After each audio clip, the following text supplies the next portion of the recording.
জনগণ আমার প্রতি বিশ্বাস রেখেছে, দল আমার প্রতি বিশ্বাস রেখেছে।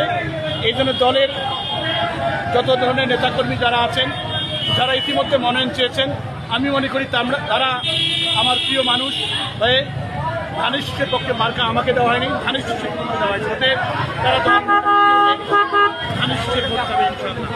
আমি মনে করি আমার চেয়ে তারা যোগ্য ছিল অনেক, আমাকে হয়তো সেখান থেকে বেছে নিয়েছে, অনেকের হয়তো আমাকে নিয়েছে। আমার প্রতি দল আস্থা রেখেছে, আমি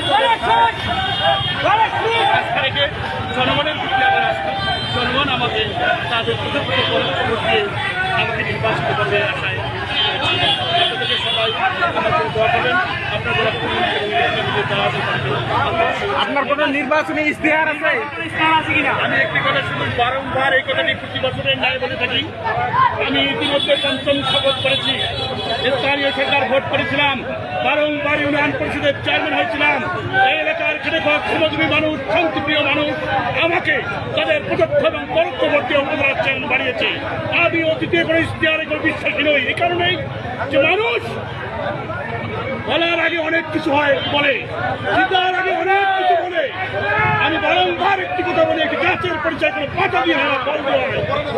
আমি কাজ করে দেখা মানুষ, আমি কাজকে ভালোবাসি। কাজ করে ইশতেহার অনুযায়ী আজকে ঘোষণা দিলাম, আগামী কথা বাস্তবায়ন করতে পারলাম না, এ ধরনের কথা আমি বলি না।